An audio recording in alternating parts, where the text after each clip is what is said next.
What's going on, guys? This is Miasin and welcome to the OCG metagame breakdown number 7. Just before we start this video, I would like to say that I'm currently kind of sick right now, so that's the reason why my voice might be a little different from usual, and I might have a little less energy. So yeah, I just came back from YCS Las Vegas. It was a really nice event, by the way, but yeah, my brain is like also way weaker, so I might be very stupid, even though I'm always stupid, but yeah, I might be worse than usual, so please bear with me. And yeah, this is going to be a great OCG metagame breakdown, by the way. So again, huge shoutouts to Akira, he's always the GOAT, 143 top offering decks, and that's only like 5 days, so that's really interesting because it shows that it was a very small period of time that was packed with a lot of events, so quite relevant, and a lot of really interesting decks as well. So before we start this video, friendly reminder to smash the like and subscribe button, and now let's get right into it. Alright, hopefully I'm going to be able to survive this video because I'm actually I'm feeling like I'm gonna die. But anyways, the number one best deck, of course, still being Ishizu Tier Laments. In the TCG, this deck is not good at all.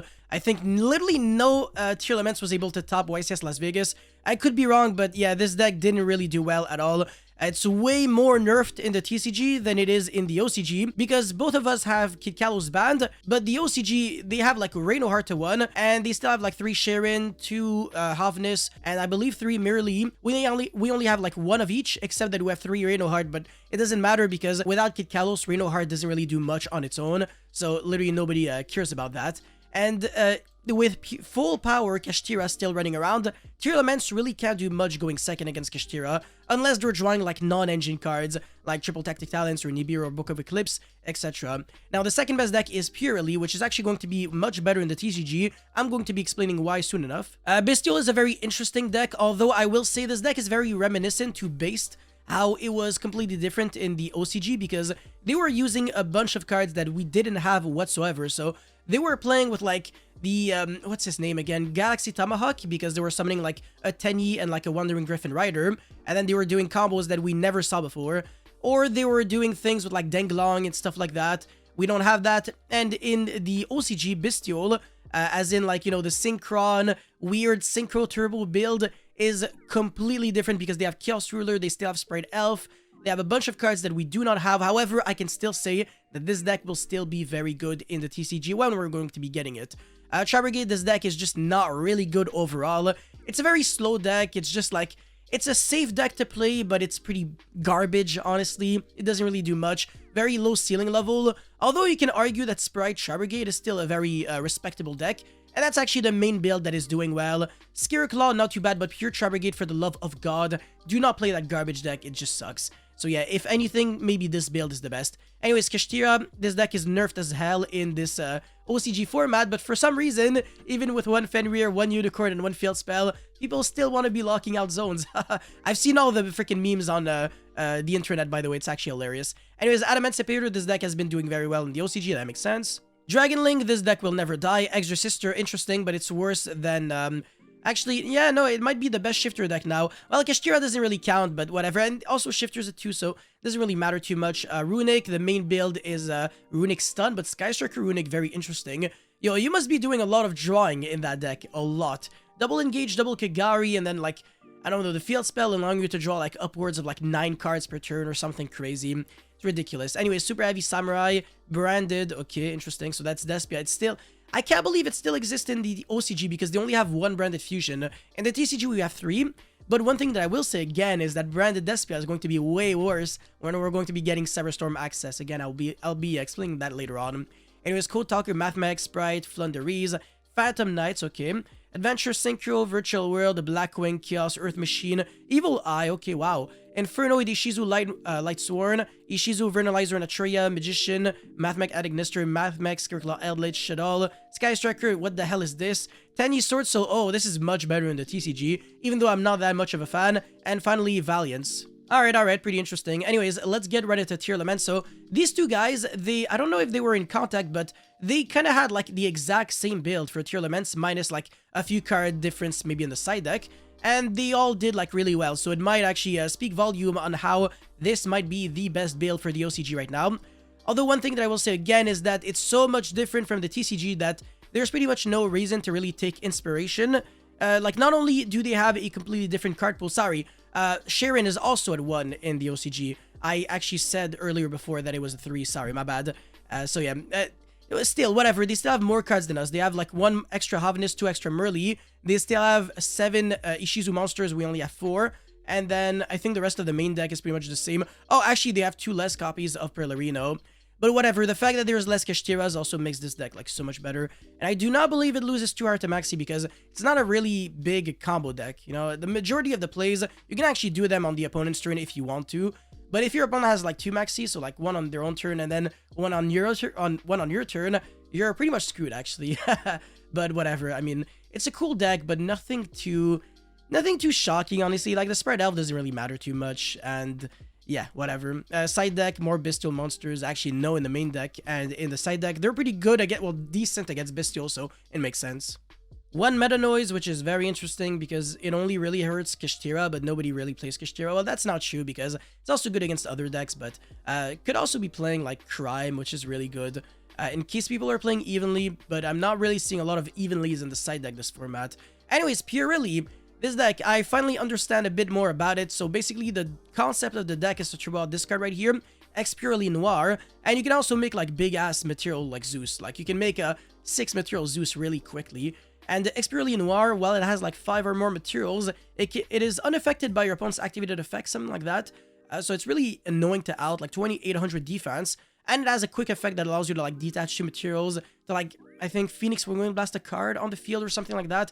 I forgot, but it's pretty annoying. So this card combined with like some other, like maybe hand traps or board breakers, could allow you to apply a lot of pressure.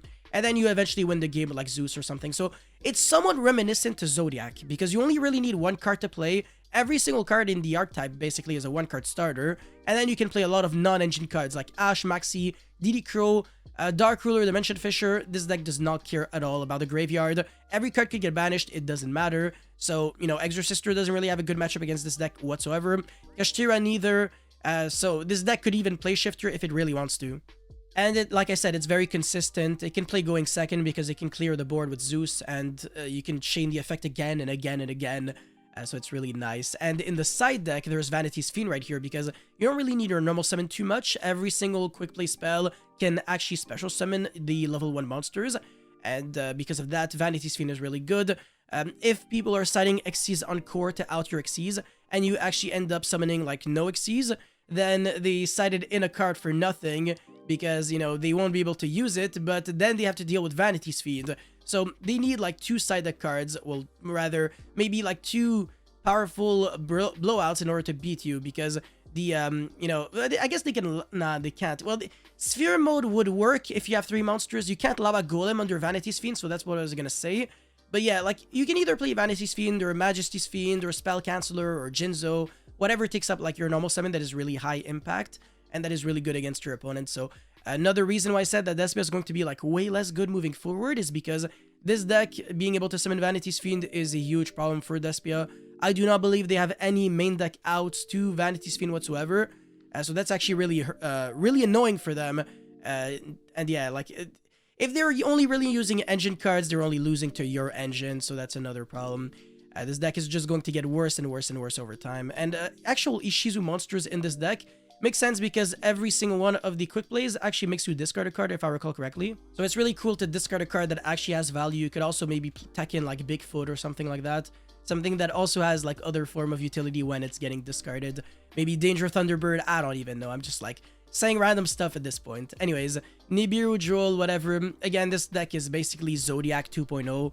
So you can just play a bunch of hand traps and Cosmic, Season Core, Red Reboot, etc. Red Reboot being nasty in this deck because your opponent can have like 5 back row. You're just gonna Zeus everything away, so it really doesn't matter. And that might be a reason, well, not really a relevant reason, but one out of multiple reasons why Labyrinth is not doing well at all. I don't think I've seen Labyrinth anywhere here, which is interesting. Maybe, no, actually, I don't see it anywhere. Which is weird because it used to be like really good, and now people are just like giving up on Labyrinth. So yeah, very interesting, but yeah, I don't know, maybe this is like the deck's kryptonite, so yeah, whatever. And now finally we have Bistro. So yeah, first of all, try to count the amount of banned cards that they're playing. So they have the Chaos Ruler, they have the Spread Elf, the, well, to be fair, they have like less Magna Modes than we have. And then, well, obviously Maxi doesn't really count too much. Assault Synchron is only really broken if they have Chaos Ruler, because I think it summons itself back when one of your Dragon Synchro monsters gets banished or something like that. But I think you have to like control it, so I don't know if you like sync it off, is it going to be triggering its effect? I have no idea. The rest, you know what, actually for the most part it's actually quite similar to what we have. So yeah, it's a really cool deck, very interesting deck. It's the kind of combo deck that people would be very down to play here in the TCG. I know people love to be creative over here, whereas in the OCG for the most part they usually play like mid-range decks or decks that don't really lose too much to Maxi. They want to be conservative over there in the OCG, whereas in the TCG people are very aggressive. They just play whatever like destroys their opponents in 2 seconds. Especially in North America, people play decks that lose a lot in Nibiru, and then in Europe, people play, you know, the Brave Token Engine in pretty much every deck. Well, not really, but they try to not lose to Nibiru if they can. Well, that was something that was at least somewhat relevant, you know, back in the days. I don't know if it still is right now, but maybe you can see that in Kashtira builds, because some people are playing the Brave Token Engine, some are not. It really depends, so yeah. Still, nonetheless, this is a very interesting deck. The fact that it's playing, you know, triple Saronir speaks volume on how good the grave effect is. When it's sent to the grave, you can send your regained, and then the Branded Beast can get it back. So this card is just like a good card overall. You don't even have to play against a deck that loses to Bestial Monsters. It's a good card to just get to the graveyard. And then, you know, with Magnamut being at 1, that's all you can really play. Druid Worm being still decent if you can like link it off or sync it off on your opponent's turn, which you might be able to do. One thing that I did mention, forget to mention, is that this build can actually do some really nasty plays if it gets hit by Xyz Encore, because you're gonna have like, you know, the Masquerena, and then the Xyz Encore revives back all the materials underneath your Xyz, and then you can make like a big-ass Appaloosa, or the Sky Striker Iggy Azalea right here, which can destroy like a card on the field. I don't know where he mentioned that. Where is it? Yeah, whatever. Anyways, doesn't matter, but yeah, this card was nice when people were playing Artifact Scythe and Artifact Dagda. It was like the replacement for TG Wonder Magician with Needle Fiber, but that is no longer relevant. And yeah, 2 random ass Scale Drains in the main deck of the Bestial deck. Hand Traps, even though it's a combo deck, that is crazy. Can't believe this is the kind of thing that we can actually expect to see now in Yu-Gi-Oh! Because a few years back, like, this was unfathomable. Like, playing Hand Traps in combo decks, like, what? That's crazy. But yeah, now, like, it actually makes sense to see. Like, Drytron being able to play, like, 3-6 Hand Traps, they have no business doing that, but because of the fact that it's a 2-card combo deck, then they kind of can.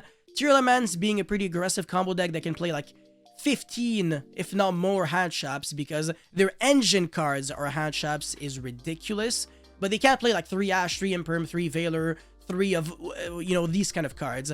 They have to be a little safer with these cards and play less copies, but they can play like a bunch of Bestial Monsters and, you know, Havnis, Laments, Kashtira, etc. So yeah, that's what I'm kind of trying to say. And again, the Bestial Monsters, they overlap, so they're DD Crows against light and dark decks, but again, against other kind of decks, they're really just like special summons on your own turn, and they kind of do nothing else outside of Saronir, of course, and Lubellion.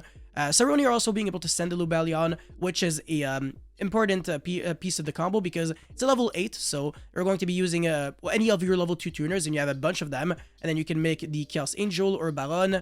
Break boards like crazy, so this deck's really good going second, and really good going first, because it doesn't really lose too hard to Nibiru, and you don't really care about people locking out your zones, because you're not playing the super heavy samurai package, so even if they lock your pen scales, you're going to be fine. But yeah, that's pretty much it for this OCG metagame breakdown video. Again, I really apologize for my voice being really sussy. So yeah, again, you know, I was sick, and I still am sick, unfortunately, so that's the reason why I was not able to upload a video yesterday. As soon as I get better, I will try to make like maybe 3 videos a day to like compensate for all my losses. So yeah, thank you guys so much for everything, and I'll see you guys very, very soon. Peace.